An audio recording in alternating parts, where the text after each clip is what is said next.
Welcome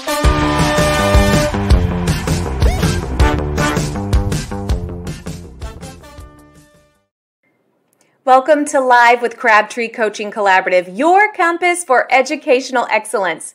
Now, as instructional leaders, we want to avoid that overwhelming sense of burnout and exhaustion because of all of those different competing priorities. We want to avoid our staff members becoming utterly frustrated because they cannot keep up with the demands. And let's face it, we want to avoid just having that lack of confidence because we don't feel like we're making any progress. That's why you're here, right? My name is Alyssa Crabtree, and with over 16 years of experience, I am here to help you gain clarity, amplify your learning like never before, and hone in on intentionality. This is where transformation begins, and excellence is always the standard. Remember, we are in this together, my friends, so let's do this thing. Welcome, everyone, to Crabtree Coaching Collaborative. I have a special treat for you tonight. Naomi Hall, the Recovering Educator, is with us, and she is going to be talking to us about all things managing stress. And we know that right now with the start of the new school year, things can be a little chaotic. So I am so excited to have Naomi Hall here. It's really interesting. We met not too long ago when we collaborated on a leadership bundle, and her resources were just so great. I had to have her on the show. So Naomi, thank you so much for being here tonight. Oh, thank you for having me. I am excited for this. I love being able to share and educate and just help the education system and people. Yes. And that's what it's all about. That is why we're here to help everyone here. And so Naomi, tell us just a little bit about yourself and your journey. Sure. So I live in New Hampshire. I'm a dog mom. She's sleeping on the other side of the screen, and she'll be snoring shortly. What's her name? It is Scarlett. Scarlett. Oh, yeah. Sweet. Yeah. She's a 85-pound, she's a smaller breed of Mastiff, so she's a Presa Canario. Oh my gosh. I just want to, my sister has like I couldn't even tell you what it is, but it's something doodle, whatever. And he's supposed to become like 100 pounds. And I'm like, oh my gosh. I love her. She's the best. She's part of my stress management kit. Yes. So, that's my dog. Yeah. So I live in New Hampshire. I'm a career educator. I'm one of those few people like that went to college for education and didn't change my major. I started out in science education. I stayed there. I taught science. I worked my way into being a department head, assistant principal, curriculum coordinator, public school, private school. I've taught in all of it. That is awesome. And so tell us, you've seen a little bit of everything, and it's all different. Like each position has different responsibilities, different stressors. The title of your company is the Recovering Educator. Kind of unpack that for us a little bit. Give us a tour of your journey to developing that title. Sure. So along my 19 years in education, I burned out a couple of times, and I had some pretty dark stretches where I had to find the tools for myself to make a comeback because I knew I wasn't going anywhere. I did take a short detour. I spent 1 year working in pharmacy. I came back quickly. It wasn't much of my choice, but I learned a lot. And so I had to search for the tools for myself, and I had to figure out, how do I manage this? How do I stay in education and not lose my mind and not be like having a sob fest every night because I'm so stressed and have so much to do and I'm so tired. So it comes to my last job, and I started there in October. So it was like a last minute switch of districts, finish your contract, do your month, fill out your contract kind of thing. And I got to evaluation time in April, and I walked into my evaluation, no forewarning, and sat down and was told, we're not renewing your contract. Oh, And I Naomi. was like, um, like just speechless. And so I was like, oh, well, what do I do? Cause I'm that person. I'm like, I want to grow. I want to learn. And if I screwed up, like, tell me so I can fix it. And the only thing I was told was, well, you're just not a fit. Which, when you talk to everybody else on the team who was absolutely shocked, that was not the answer. Yeah. The answer came down to politics. And I don't play politics. I do my job. I do my job well, but I don't play the politics. Yeah. Like, that's not what I'm here for. And unfortunately, at that level, it is politics. And it's you're protected from it a little bit as a teacher in the classroom. Mm-hmm. But when you get into administration, it's dark. It is. There is a dark underbelly there. And I hate to say that, but I say it from having experienced it and seen it a couple of times. Yeah. And it's sad. And we're talking to some people who are in that circle. And so when that happened, I had been in the process of trying to get into administration, and it just was a long process and a lot of closed doors. And I was thinking, all right, maybe I should start a business, but what do I do? Because there's a lot of things that I like. And a friend called me after that and was like, listen, if you start your business, we'll support you. I'm like, well, that's awesome. Right? I'm like, I got to figure out what I'm going to do. And I was like, as I'm sitting there in my office, like mulling this over, like, the recovering educator, that's who I am. I have recovered from burnout and come back into the classroom. I have, at that point, I was like, all right, I'm recovering from the politics and the ugliness of education. And I wanted to provide for educators what I had to scrounge for myself, what I had to like spend. I mean, it's expensive figuring these things out. Yeah. And finding the people and the resources and all of this. And I've been down that road. So I want to be like, all right, I've been there. I want to provide this for you. I want to provide it for your district. I want your teachers to know that it's possible to come back from burnout and stay in education. If you need to leave, that's fine. But remember that you go with you. You still have to heal, even if you leave education. So I'm here for the people who leave, but I'm also here for the people who just aren't ready to leave yet, but want to know that there's hope and that there's healing and that they can do this. Oh, I love that, Naomi. And, so one of the things I'm on the board for TCT-ELA, which is a teacher organization here in Texas. Mm-hmm. And we had Cornelius Minor at our last conference. And educators, if you don't know Cornelius Minor, you need to go find him because he's amazing.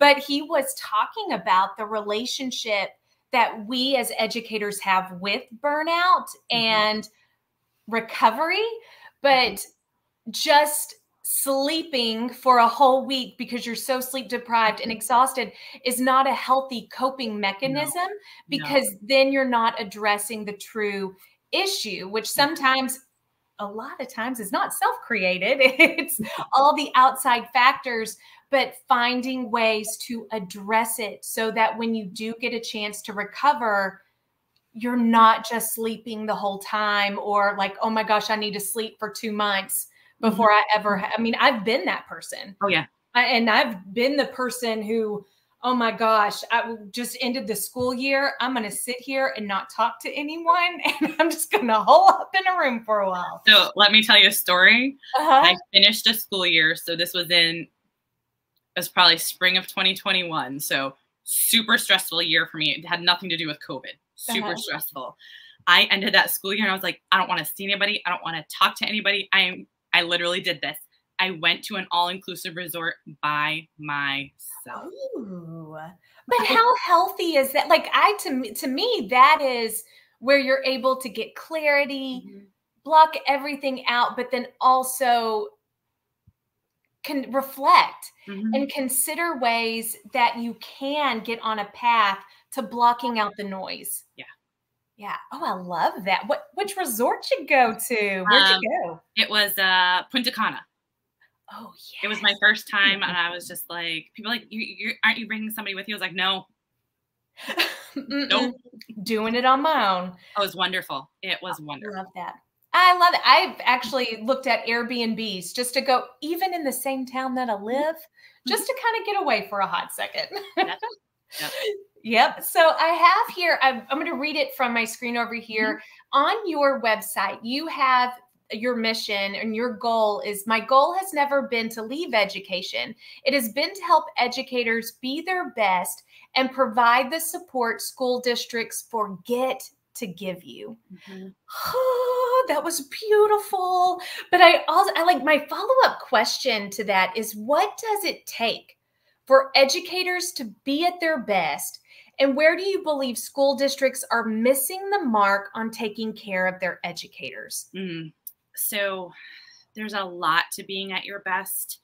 And I think I would have defined it differently earlier in my career, because being my best at that point led to burnout. It meant giving everything I had to my job. And like, put that on there. Yeah, that was like, and I think so many teachers can relate to that, even administrators. Like, it becomes your whole life.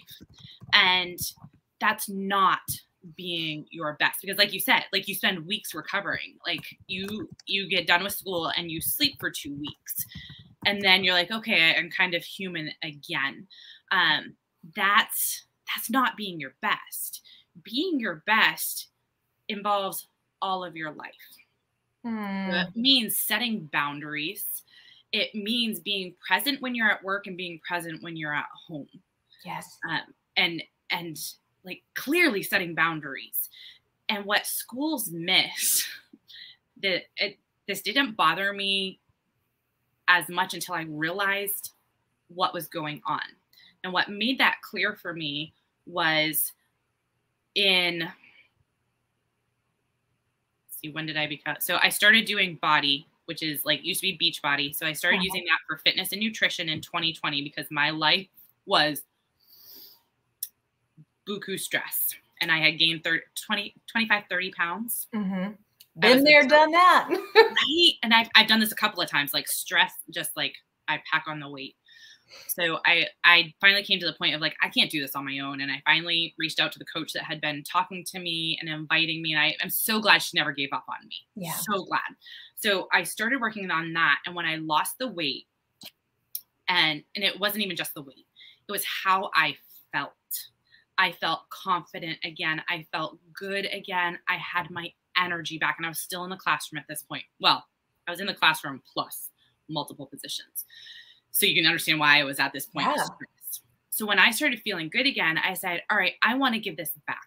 I want to help other people feel this good. And so I started coaching. And in this company, they encourage us to do not just professional development, they encourage us to do personal development. So when we look at professional development for educators, educators are some of the most highly educated people in our country. Absolutely. Like, how many other professions do you have a bachelor's degree, and then you probably have to get your master's degree, and you might even get your doctorate and stay in the classroom? Yeah. So I'm one of the people that has my doctorate. Glutton for punishment, okay? So, but then we do this professional development that's all around curriculum, implementing curriculum, methods of teaching to people who have advanced degrees in this. But we miss the personal development of teaching these individuals how to balance this job with their personal life. Yes. And how to grow as an individual. And I was like, why is this health and wellness company encouraging me to grow as an individual so that I can be a better business owner, when my districts never taught me that?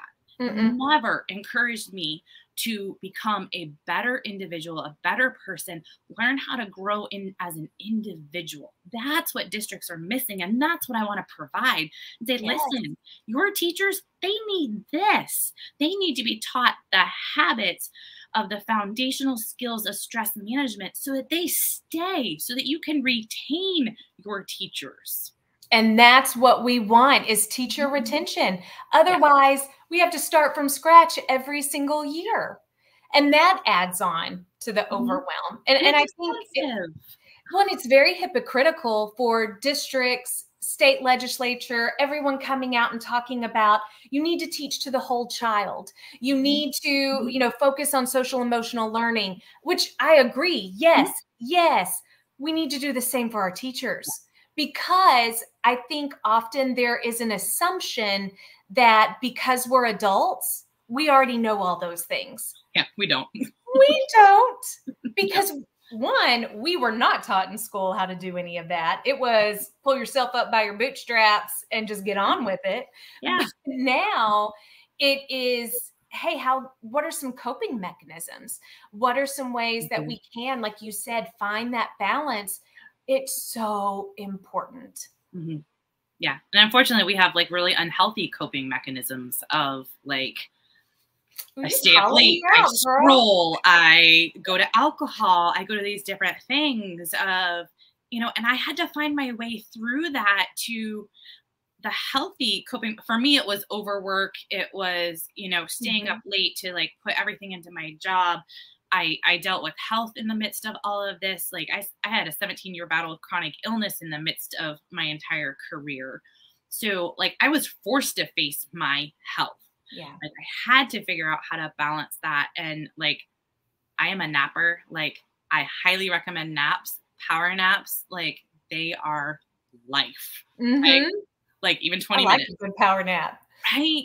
But no one teaches you that. No one, like you're left to your own devices to figure out how to cope with this. And alcohol is a coping mechanism. Avoidance is a coping mechanism. All these different things that are just so unhealthy. Yeah. And I had to go find my own. I was like, no, I can't do these things. Like alcohol's not going to work. Like, I know that, like, we're not going down that road. And like avoidance. Well, that I probably did do avoidance, and we all have our own vices or whatever. Food, we go to food and, eating, let's just be honest. Teachers survive on like carbs and caffeine. Oh, yeah. And that's not healthy. That creates this up and down cycle that is totally not healthy. And like your mood's all over the place. So we have coping mechanisms. They're just not good ones. They're not. And, I just remember I had multiple coping mechanisms that were so unhealthy. One, I taught 8th graders. If you're a teacher, you have candy in your drawer. You have Takis, you have Doritos, you have some kind of candy, Pop-Tarts. So someone would make me mad or I would be stressed. I went straight to my drawer. And then when I went home, I went straight to the liquor cabinet. Like it was one or the other. And those were so unhealthy. And now, I mean, I love working out, but I am not someone who's working out to get fit and buff and, look a certain way. It's because of my brain. I have to work out to have mental clarity. And when I say work out, it could even just go for a walk. That, it helps. It can be so simple. I often term it just movement. Like you need to get movement and make it joyful movement, make it things you enjoy. But I totally agree that you need that movement for your brain. Yeah. And it's kind of cool. So I don't know if you know John Finn, the habit mechanic. No, but I need a John Finn. John Finn, look him up. He has an app. He has a book. Like you need to find this. And so he calls movement, exercise a super habit because that 30 minutes that you put in the morning to move your body, whatever you choose to do, gives you an added hour in your day of productivity and focus. And I'm like, listen, I believe that. We're getting 100% return here, folks. Like you can find the 30 minutes. Yep. Like, come on. I will help you find the 30 minutes because it is going to give you that much more mental capacity, focus, energy. And like you said, like this is part of my mental health. And so prior to starting with Body, I was a runner. And not always consistent because of my health. But when I was healthy, I would run. Running for me is a place to think, to like process through my thoughts and just, like I would get home from work and be like upset about something. I'd go take a run to be able to process it. Yes. But what I found, because I was not a lifter, I was like, I don't need weights, like whatever. I got into lifting weights, like actual weights beyond the like little pink 2-pounders. Like lifting actual weights. And I found that was the place that quiets my thoughts. And so when you need to shut down all of the noise that's in your head, go pick up some weights, because that quiets the voices. And why do you think why? Why does it quiet the voices? I was like, I did say that we have voices in our head. Well, that's what I do. I was like, there's a few going on there. I think it's because when you actually pick up the heavy weights, when you push yourself, and I'm not talking about extreme, I'm just saying that you challenge yourself. This is what we do to our students. We challenge them. And so when you do that for yourself, and I work out at home, like I literally just use dumbbells in my basement. When you pick those up and you challenge yourself with something that's a little bit heavy, that you're like, I don't know if I can actually do this, you have to completely focus. And you're focused on your form, you're focused on what you're lifting and being able to do it, and you're completely present. It's one of the few times that we are completely present in what we are doing. That makes so much sense. That makes so much sense, because even the other day I was at the gym and I remember lifting weights. Now, my focus was, oh, this hurts. You can do it. But it really did clear my mind. Yep. Yeah. I can already see some of our audience members are resonating with this conversation as well. Ashley said that she's connecting with us so much, and so grateful for this conversation. So tell me, Naomi, like, how many times do you get to have this conversation with district leaders? Not often enough. Oh. Not often enough, which really, it saddens me. But here's part of what I do. So let me demonstrate kind of what I teach. So I've had in my mind, it's really hard to get into districts because we just know how districts work. And if you're not using the buzzwords of what's going on right now, like your emails getting sent to the trash. And I can say that having been at the district level, gotten all these emails, and I'm like, delete. So I was like, oh, it's really hard to get into districts. I do have a couple that I am working with, and they are fantastic districts, and they are prioritizing what their educators need. I have one that, like, this year will be my second year working with them. And like, can you do our support staff this year? I'm like, yes. Yeah. Yes. But what I did for myself was like, Naomi, you've got to reframe your thought process. It is not difficult to get into districts because I was focusing on the negative. This hasn't changed anything yet, but I'm changing myself and my view and getting rid of the negativity of this is hard to do. No, it's not. I just need to find the right districts. I just need to find the right people. And it's a breeze to get in when you find the right people. And I just reframed my thoughts and changed that negativity that I had in my own head of what was going on. And so that's one of the things that I try to help my clients do, is that reframing and ditching that negativity of, sometimes the negativity is all here.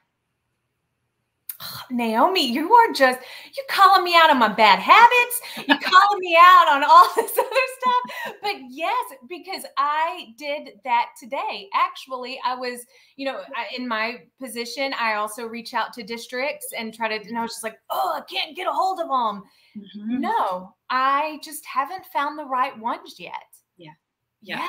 And I just decided, I'm like, because, you're like, oh, they keep ghosting me, they keep ignoring me. Like, some people, like, it's even people that I know, because, when you've been 16 years, you know people, especially if you worked in more than one district. And I'm like, oh, they keep ghosting. I was like, you know what? I'm just going to be that irritating person that just never goes away. And eventually you're going to have to talk to me because your educators need me.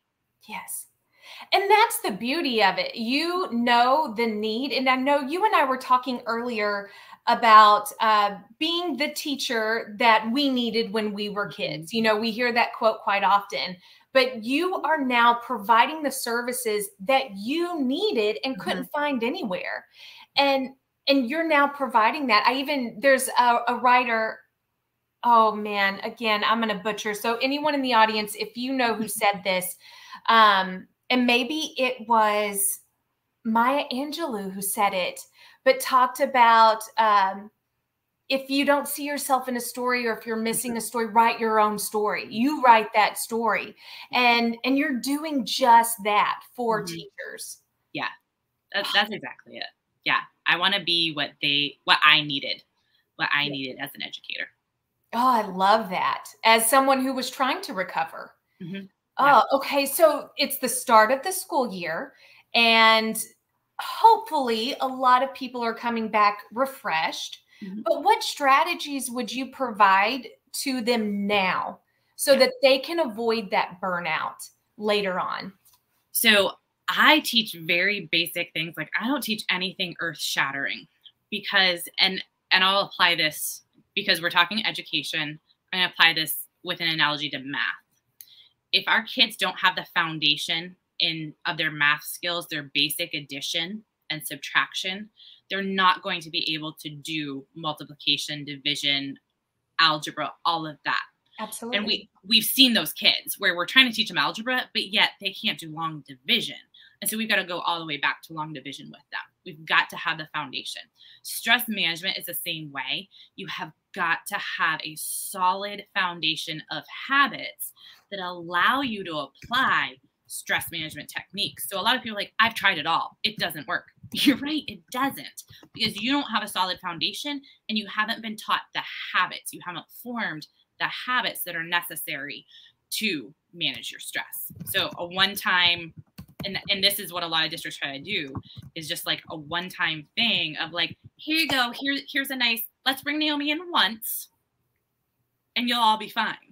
I'm like, no, like, we need to build habits. So I have a district that their wellness coordinator saw the vision, and I am there with them every single month. Wow. In their district. And then I'm offering coaching virtually to their staff once a month. How beautiful and innovative is it that the wellness coordinator brought you in and saw the need as well? That's beautiful. Kudos to that coordinator. Right? And like, she's amazing. I'm so excited to work with them. And like, it's my vision to be able to do that for more districts. And I know some, it's not going to be able to be a year-long thing, but maybe like a good chunk of PD where we can go through all of this. And so like, I have 5 tips. I keep it basic. You're gonna be like, this is nothing major, Naomi. But like I said, if you don't have the foundation, you're not gonna be able to build anything. So my first one is nutrition. Like, teachers run on carbs and caffeine. Oh, we do. Carbs and like, I need the shirt or the mug or something, carbs and caffeine, right? And I love my carbs. I love my caffeine. Mm-hmm. I love the coffee, the flavor of the coffee more than the caffeine. I don't know caffeine. So what you need to focus on with nutrition, like, let's just keep it simple. Rainbow. Go for the variety of colors and focus on protein. Like, just keep it simple. Eat a variety of colors because that's going to give you a variety of nutrients, and Skittles don't count. Okay. That's what I was like, taste the rainbow. Right? Naomi told me to do it. Taste the rainbow, but not the Skittles. So that will get you a lot of nutrients as you go throughout the produce section, and you get the purples and the reds and the yellows and the oranges. And then you focus on protein. And I know we need food that is easy to eat on the go. Yeah. So when you're looking at protein, think hard-boiled eggs, easy. The tuna pouches, super easy, right? I lived off of those for so long. Yeah, like, they're good. Throw those in your desk and like just whip that thing out. Yogurt, cottage cheese, string cheese. Like, they're really easy portable proteins that you can do. Do lunch meat wrapped around a pickle. Like, that gets you a veggie, salt. It gets you protein. Look for your no nitrate, yes, lunch meat. But that's getting you 2 things there. So that's really what you want to focus on with nutrition, because if you're getting the protein in, your blood sugar is going to stay more level, which means your mood is going to stay more level. Ooh, and that is so important, especially working with students. It is. Like, you need the carbs in there too, but look for like the fiber-filled carbs, the healthier carbs, rather than, the potato chips, the Pringles, the Goldfish, the animal crackers that we keep in our desk. Yes. So look for, the healthier versions and things. But if you prioritize the protein and the veggies, that's really, really going to help. That's just a great place to start with the nutrition. And just keep it simple and portable. And then really work on some people might get mad at me for this one, but I don't care. I'm going to say it. You need 7 to 9 hours of sleep a night. You have got to get 7 to 9 hours of sleep a night. Studies show, like, this is science. Like, they've done the research. The most successful people in the world, the top of their field, think Yo-Yo Ma, think Tiger Woods, Michael Phelps, Warren Buffett, Jeff Bezos, the people that are at the top of their fields. I want to say, what's her name? Is it Amy Porterfield that does Huffington Post? They're getting 7 to 9 hours of sleep a night. And actually, they're probably getting 8. So if these people who run like international companies compete at the top of their fields are getting 8 hours of sleep, I can get 8 hours of sleep. Yeah. Like, these people are doing a lot. Like, they're not slouches when it comes to life. Yeah. And I think that's so important. We need to flip the narrative, because I think there's a stigma around sleep that if you get, like, one, it's a badge of honor if I only get my 4 hours of sleep. Yeah. Yeah. And like you had mentioned napping earlier, you know, I know there's a stigma around, well, you must be lazy if you're going to take a nap in the middle of the day. But oh my gosh, Naomi, you just pointing out the most successful people in the world get sleep. So yeah. I can crash and burn and have a badge of honor, or I can have a lot of success. Yeah, that's exactly what it is. And you're right. It's like, oh, like, you got 8 hours of sleep. Like, how'd you get everything done? I got it done because. And like, when they do the studies, the difference between in IQ between 7 hours of sleep and 8 hours of sleep, the 7 hours of sleep is a statistically significant decline in IQ. Oh. And I was like, girlfriend can't lose IQ points here. Yeah. I can't afford to lose anywhere. I'm like, I need all the brain power I got. Yes. You know? And so I was like, okay, I need to take this seriously. And so this is something I've really been working on for a long time, actually. And so I was like, all right, I've been gradually moving back my bedtime, because the time I wake up, I can't really change. But I can change my bedtime routine. I can change when I get into bed. And so, like, I have worked on moving that back. So I'm in bed about 7.5 hours. And then I started using a sleep tracker. And I'm like, here I am thinking I'm getting 7 hours of sleep. I'm getting 6.5, maybe 6:45. And I was like, I don't think this tracker is right. Yeah. You know, I was like, no way. It's picking up my dog, because my dog sleeps in my bedroom, and it's based on sound, because I don't wear a watch or a ring or anything like that. So it's just my phone next to my bed, which I don't like. I am a no technology in the bedroom person. However, it really has helped me with bumping back my bedtime. And I was so excited when I hit 7 hours the other night. I was like, yay! So my tips are, 1, back up your bedtime by 1 or 2 minutes a night. Don't do anything drastic. Okay. That's doable. That right there is manageable. Exactly. So when I tried for bigger chunks, it just didn't work. And I you kind of self-defeat, you know, you're like, well, I can't do it, so I just won't try. So like 1 or 2 minutes you can do. Like, do 1 or 2 minutes for a week, and then another 1 or 2 minutes. Like, it doesn't have to be anything major. And it, like, kind of, with using the sleep tracker, it kind of gamified it for me of like, oh, I got a little more sleep. Oh, I got a little more. Like, trying to hit my goal. And then you want to have a really solid bedtime routine that slows your body down and prepares it for sleep. So you're going to cut out your caffeine in the afternoon. Yeah. You are going to, so there's kind of a 3-2-1 that I got from Brendan Burchard. He's a high performance coach. Him. Isn't he fantastic? He's amazing. I love everything he does. So 3 hours before bed, you're done eating. 2 hours before bed, you're done working. And 1 hour before bed, you're done with screens. If you need to be on screens, you're using blue light blocking glasses. And then maybe you're reading, maybe you're doing some yoga, gentle stretching, maybe a bath, a shower, things that are slowing you down, doing some journaling. Because if we run in 90 miles an hour and jump into bed expecting to sleep, our brain's still going 90 miles an hour. Yeah. It's not going to happen. So even if you're running late, still do your bedtime routine, because otherwise you're just going to lay there wide awake. And I know firsthand.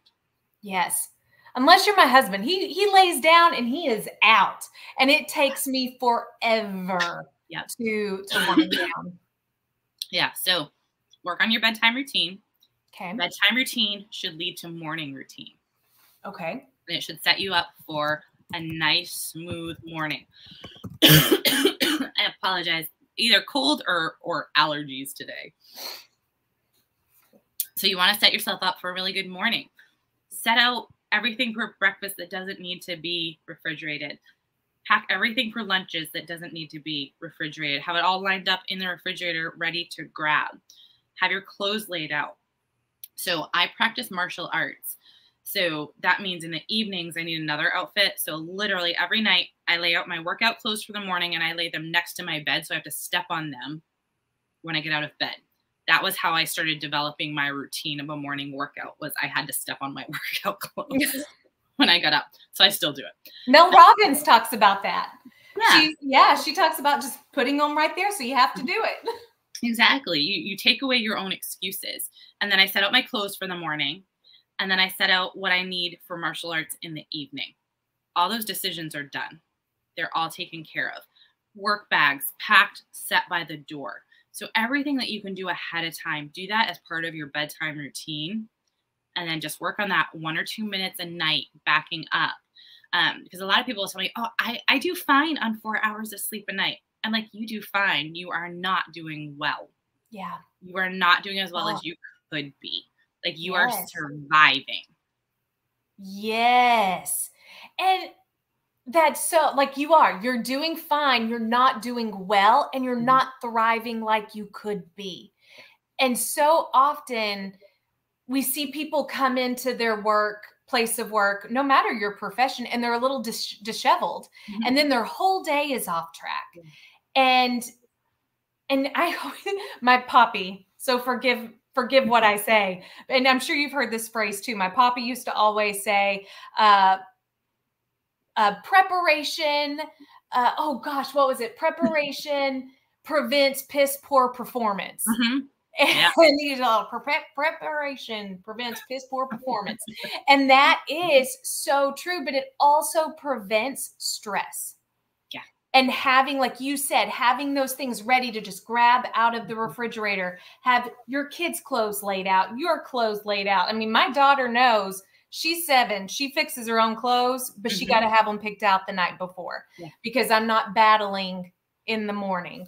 And I love that you hit on that, because it's important for your kids too, of having these routines, these bedtime routines for your kids, having them pick out the clothes ahead of time, have their school bag ready, their lunch ready, all of those things.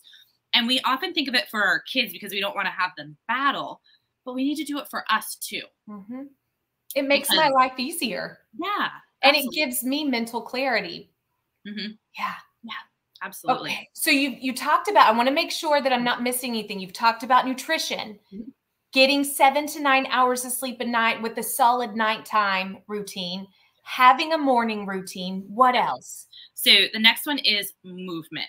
And I call it movement and not exercise, because it doesn't have to be a workout, but you do need to move your body. And so we talked a little bit about like cardio with running versus weightlifting. You need 30 minutes of movement. Okay. Find something you enjoy. It doesn't matter what it is. If you like to walk, to run. My mom for years has walked every single morning. For years. While she was working full-time as a nurse, she would get up and walk in that morning. And the really cool thing about that was I knew at 5 a.m. my mom was walking and praying for me every morning. And so that was just something. How comforting is that? Really, that was really neat. And so, like, my mom is one of the healthiest retired women I know, one of the most active. She is in her 70s and she's loading up the wheelbarrow and she's stacking wood and she's weed whacking and all of this. And I'm like, I want to be like that. I do too. Movement, mom found her movement. For me, I have a variety of workouts that I can choose from, and I've really gotten into ones that involve resistance and weightlifting. Mm-hmm. And I love how they make me feel. Yeah. And they're gentle on the hormones. It's another thing that I had to battle. So find your movement. If you like to hike, if you like to dance, like, come on, turn up the tunes with your kiddos and have a dance party. Yes. Like, let's have do it in your classroom, because your kids in your classroom need to have movement.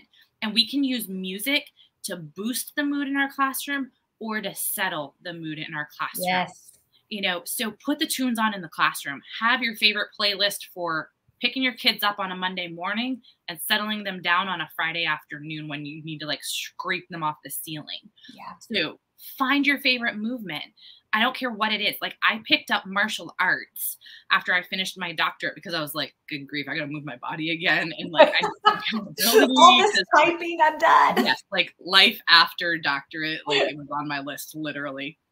So I started doing martial arts because I needed accountability of someone expecting me to be there. Yeah. And so I was either going to go to the dance studio down the road from my house, or I was going to go to the martial arts studio. I went to the martial arts studio and I never left. And so, right, I love it. I have the accountability of people expecting me to show up. And there's another piece of this for me in walking in there. So I had been working on my doctorate. So like, you know, just like in the academic world, like, you know, you have good professors, bad professors, the struggles of education. I never wanted to forget what it was like to learn and to struggle. So I am not a natural athlete. All of my athleticism has been earned. And martial arts reminds me how hard it is for some of our kiddos to learn. Big and little, kiddos covers them all. It's hard. And we need to remember how hard it is for some of them. And we need to remember what failure looks like. And I can tell you, I am a black belt, and I am at the point where I'm starting to teach, and I get called out still. I make mistakes. And it's that reminder of like, oh, shoot. I knew that. I was like, wait, I did what?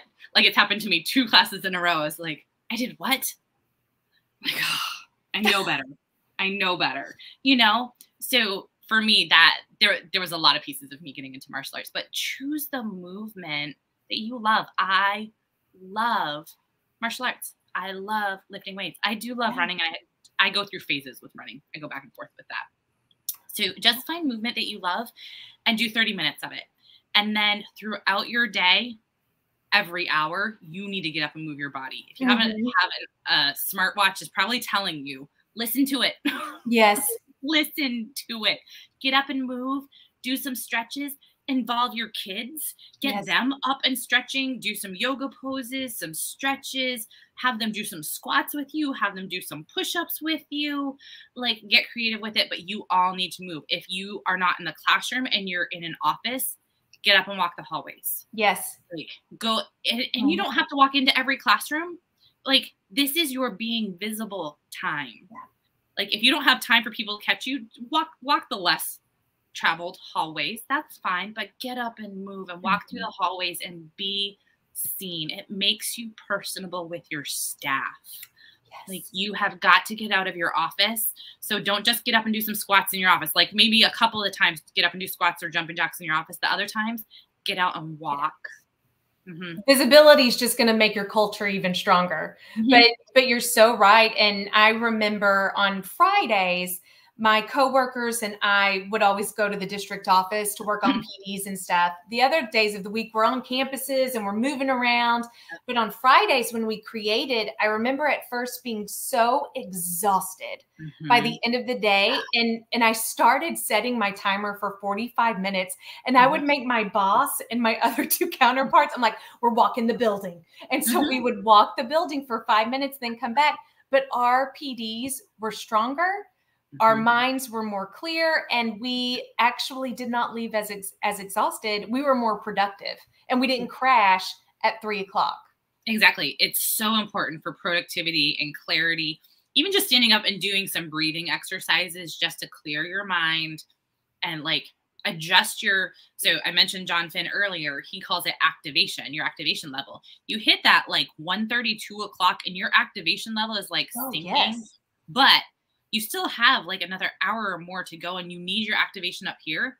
Get up, breathe, do some short, quick breaths, do some jumping jacks, bounce in place to get your activation back up where it needs. And if you need your activation to come back down because you just got off the phone with, insane parent number 10. Yep. Do some breathing, slow down your breathing to bring your activation back down to where you need it for focus. Yes. Oh, I love it. What else? What's the next strategy? My next one, I mentioned this a little bit, ditch the negativity. So this encompasses a lot of things. Number one, it's the people you surround yourself with. So it's really easy to find the negative people in education. They're in the copy room. They're in the teacher's lounge. They are next door to you. I'm not even on social media. Mm-hmm. Yeah. So they're everywhere. So you have got to choose your circle and surround yourself with, I kind of put words to this the other day. I was writing a post about it. I was like, are you surrounded by the negative, venting problem seekers and complainers? Or are you surrounded with the positive problem solvers? Yeah. Find the problem solvers. And it may mean eating lunch by yourself. Yes. Okay. And that's okay. Sometimes that's good. Yeah. And I eat lunch by myself a lot, but there are some teachers that I know that have chosen to invite teachers to join them for lunch in their classroom because they're choosing their circle. Yes. And they're choosing to surround themselves with the problem solvers rather than the problem seekers. Yes. And then it's your circle outside of work, like some of that we can't choose, like our family's our family. Yeah. Right. But still seek out the positive problem solvers. It's social media. You can curate your social media feed. Yes. And you can set a timer on your social media that it's like, all right, you spent your allotted time for today. Yeah. You're done. Okay. So there are things that we can do there. If there are people on your social media that are negative and causing you anxiety and overwhelm and causing you to compare yourself and feel bad about yourself, unfollow, block, silence, mute, hide. We have a lot of options where we don't have to see them. Like there are certain people I get that we can't block because they're family or whatever, but you can't hide them. Yeah, you can hide them and they don't know. Okay? Yes. Like there are people I can't block, but I for sure can hide them. Yes. So curate your social media into something that uplifts you. It doesn't have to be negative. The other one. Can I just say one thing to that? And taking it back to choosing who you surround yourself with at work. Just a quick note to people who might have been trained early on to just always be kind. If you are worried about hurting someone's feelings, please don't. Because when it comes to your mental health, do not sacrifice it because you don't want to hurt someone's feelings. I think for women especially, we've been taught, be kind, don't hurt people's feelings, think of others before yourself all the time.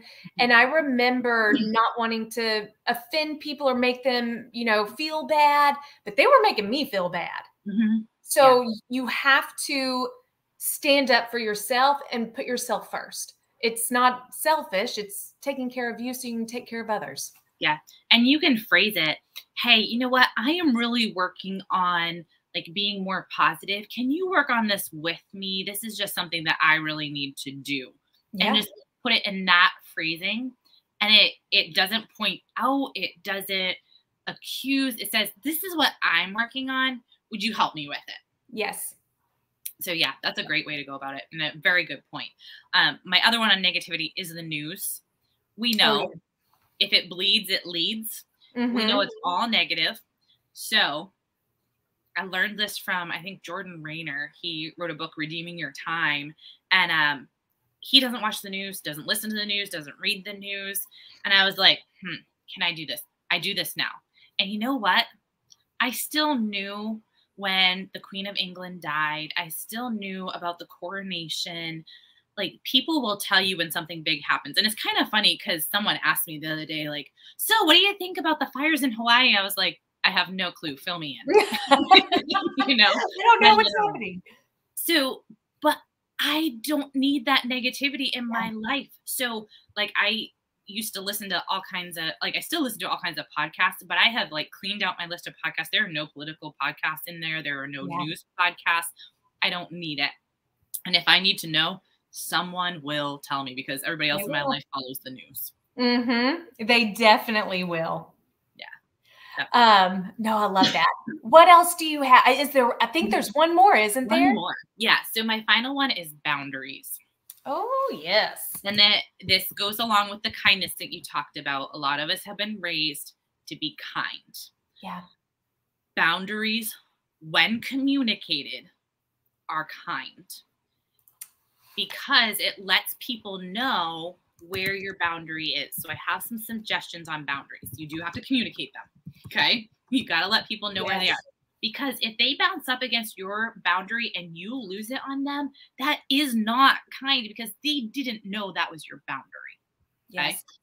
And we all know kiddos need boundaries, and they're going to push up against them to make sure that they're there. Yes. Okay. They want it, and we know, especially teens, like, they keep pushing and they keep pushing and they keep pushing, and we get irritated with it, but they just want to know, is it still there? Am I still safe? We need to establish those boundaries in our lives. So one, we've got to have work-home boundaries. Okay. So let's talk home first. You're going to take work home with you. Okay. It's going to happen. Part of the job. Yeah. Okay? We just know that that's going to happen, but set boundaries around when and how much. So I was a science teacher, so lab reports galore. Okay. Like, when you're grading like 75 lab reports, girl, like, English teacher right here, right? All the writing, like 5 pages each. And you're like, please, I told you not to write a novel. I was like, 2-page max, like, to the point, please. You know, you're not going to grade all 75 in one night. So do not bring all 75 home with you. Yeah. Chunk it. Adds to your stress. And you're like, oh my goodness, I brought them home, but now I can't get them done. And I'm taking them back with me again and again. And I speak from experience, okay? I'm not making fun of anybody other than myself. No, been there. Yeah, girl, we get you. So if you know that you can get 3 done, bring 3 home with you, and determine, and this is especially important if you have kids, you have a partner, a spouse, I'm going to work from 7 to 8. That is my work time. Yes. Outside of that, I belong to my family. I am present with my family. Let your kids know, all right, mom, dad is working from 7 to 8 and grading essays, grading lab reports, whatever it is. You can do this, or this during this time. When I am done, I will be with you and I will be fully present with you. Prior to that, I am with you and I am fully present with you. It teaches them independence. It teaches them problem-solving skills. They know that there's this security and safety of knowing, okay, I have this amount of time, and then mom or dad is back present with me after that, present with me before that. It becomes a struggle when your work stretches from after school till 9 o'clock at night and nobody knows where the boundary is. And you're getting irritated because you can't get your work done because everybody's asking you questions and asking for snacks and asking for dessert and asking for pajamas and asking for bath time. Make a clear boundary at home. Do the same thing on the weekends. Maybe 7 to 9 Saturday morning is your peaceful time that you can sit down and chunk out some schoolwork. And then maybe Sunday, you have a chunk then. But make clear boundaries between work and home of, these are the hours that I am going to do schoolwork, and the rest of the time I am mom, I am dad, I am wife, husband, whatever it is. So make those boundaries, because that's going to help your family. Yeah. Help your sanity. Make the boundaries of like, all right, mom leaves at this time for work. She becomes teacher. She becomes administrator. She becomes coach at this time. If you have an emergency, you can contact mom. You can contact dad. But other than that, we're all doing our thing during this window. Yeah. This is what we're doing. We each have a job. You have a job as a student. I have a job at work. And so creating those clear boundaries. And then this one, I love to share this one. I share it with administrators, I share it with teachers, and I encourage everybody to follow this boundary. It's the 24-hour rule for your email. And now's a great time to implement it because you can share it with everybody. And I encourage administrators to tell their teachers to have this boundary. It is, I will respond to any email within 24 hours. I'm typing it in. This is going to go on the banner. You tell parents, I will respond within 24 hours. Generally, the emails that we receive are not emergent. They don't need they're not. Response. And so it takes that pressure off of you to respond immediately.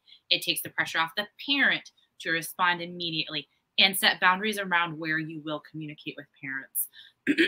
I know some teachers do like a social media page for their classroom and that. I highly recommend that you choose one venue for communicating with parents. That's going to keep it focused for you. Let them know you will respond within 24 hours. If it's a weekend, I will respond in such and such a time. Autoresponder is amazing. To be like, it's the weekend, I'm away. I will respond to your message Monday morning. Exactly. Right? And administrators, tell your staff, you never have to respond to me sooner than the 24 hours because I set that rule for myself as well. And it just, because you feel this pressure when your administrator emails you of like, I have to do this immediately. I have to answer them. If you take that off your staff, you're just relieving them of this stress to respond to you immediately when they're in the middle of things. Yes. If you just let them know up front, 24-hour rule, you have 24 hours to respond to me when I email you. Yes. And I will do the same. I will respond to you within 24 hours. I love it. It just is such a great rule for everybody. And so now is just a fantastic time to just communicate that and, let parents know, hey, this is where I'll be communicating with you and I will respond to all messages within 24 hours. Administrators, parents, our staff, we all have a 24-hour rule. We will all respond to you within 24 hours. Weekends, we will respond to you by Monday morning. I know administrators, sometimes you do have emergency things that you need to respond to. Sometimes you do, but not all the time. And sometimes taking that 24 hours allows you an opportunity to just be more thoughtful in your response as well. So I think it's a fair boundary. So many campuses do that with parent emails, but I love the idea of even just campus emails. You have 24 hours to respond unless I denote in the title or something that it is an emergency, but give yourself some grace and give yourself some time. Not everything is urgent. Not everything is an emergency. And don't check email at 9:00 at night. No. Like the only email very guilty of that. Like the only email that comes in at 9:00 at night is the angry parent that is going to keep you up all night. Yeah. Like, do not do that to yourself. Don't just be like, you know what? I cut it off. I will look at it in the morning. Yes. And that is good to go. That's good. Yeah. So those are my tips. Oh, Naomi, I love this. And especially for the start of the school year, this is what our educators need. And following these 5 tips, so I'm just going to kind of reiterate them a little bit, just one last time. Number 1, we have to focus on nutrition. Definitely focus on what we're putting into our bodies. We need to focus on sleep. Get those 7 to 9 hours of sleep every night. Have that bedtime routine, that morning routine. Ditch the negativity. Oh, geez Louise. Establish those boundaries. Now, before we leave, if there was one area, like you're like, okay, you might not can do all 5 of these all at once. What's the one that you would say start off with this? Sleep. I love it. Sleep, for sure. And just let me give you this example. Think of your kids. So you've had a really good week of sleep. Your students in the classroom are bouncing off the walls, and think of how you respond to them on a good week of sleep. Yeah. You have the clarity of mind to respond kindly, to respond with firm boundaries, to respond with consistency. Now think of that same situation, last block of the day, Friday afternoon, you're scraping kids off the ceiling, yet you haven't slept all week. Oh, yes. I don't know about you, but Yeah. I probably have snapped a few heads off. Oh, yeah. You know? And that to me makes so much sense, because at first I was thinking, ditch the negativity. That needs to be the first one. But I was like, no, because if I don't have the sleep, I become the negative person, or I get sucked in a little easier into that negativity. Yeah. When I sleep, I can be kind. I can have boundaries. I can be consistent. I can dish the negativity. I can make better nutritional choices. I can make the decision to move my body. When I've got sleep, I can do the others. Hear that, educators? Sleep. Start with the sleep. Oh, Naomi, this has been wonderful. Can you tell our audience members, where can they find you? Sure. So I am on both Instagram and Facebook. I'm on LinkedIn a little bit, but like, okay, I stick mostly to the two social platforms. They're right there. The Recovering Educator. If you just search the Recovering Educator, you'll find me. I also have accounts as Naomi Hall Fit Educator, where I focus on the fitness, nutrition, wellness piece that I do as well. I'm working on combining those, but you can find me in this, and I do talk about the fitness and nutrition here, but I focus on it more in Naomi Hall Fit Educator, and that's on Instagram and Facebook as well. But I do, if you contact me, we work through all of this for you. And really what I went through those 5 points, I help you build those foundational habits. So where you're like, I don't even know where to start. That's fine. We figure it out together. We make a plan, and we make that plan work, and we adjust it, and we work on what you need to work on. Oh man, Naomi. And so educators, anyone listening right now, consider using any additional funds that you might have, whether it's PTO, maybe you're partnering with a company that's, doing some philanthropy and they're sending donations. Maybe you have leftover ESSER funds. There are certain areas of ESSER that won't expire until like October or December. Title fund. Naomi Hall and really focus in on that mental health and wellness. Get Naomi to come to your campus to support your school district, because teacher retention is what we need. And this is where we start. I know you have a few resources for us too. I'm going to put them in the chat, but I know Naomi is offering a 30-minute consultation, a free 30-minute consultation. Take advantage of that, friends. And then also you can find free guided breathing acts. Tell us a little bit about that. Yeah. So breathing is one of my favorite stress management tools. And I didn't really have any apps when I learned it. I actually went through Mindful Schools. I think I did a training with them to start teaching mindfulness to my students. And I just latched on to breathing. So it's like my go-to. I don't even think about it. I use it without thinking. So I went through the apps. I'm one of those people when I want an app, I test out a whole bunch of them to find the one that I really like. So I did that with breathing, and I found 6 of them that are truly free and teach you guided breathing. Because there's nothing more irritating to me than a free app that like everything's locked. I was like, it's not free. Not free. Not free. So this has 6 apps. Go through them, try them out, and choose one that works for you. Breathwork, it's the first one on there, is my absolute favorite. I think it's designed for kids. I don't care. Okay. It is like graphically, it's easy to understand. It works well. And they explain the science behind the breathing technique of why you're doing it and what it's doing for you. So there are breathing techniques that help you focus. There are breathing techniques that help you calm. There are breathing techniques that bring up your energy level. And so these apps, I just wanted to provide them for everybody, because I can't get to everybody, but this is a tool that you can literally have in your back pocket, and it doesn't cost you anything. And you probably could use them as brain breaks in your classroom too, teaching students. Oh, Naomi, this has just been such a pleasure. Like, I appreciate you staying with me tonight and talking about this. I'm going to have you back on, girl. We will do round two. Thank you so much. And listeners, thank you so much for joining us tonight, for viewing. I know I've a couple of comments. People are saying they're going to try to go to bed early tonight. They're going to try to implement those strategies.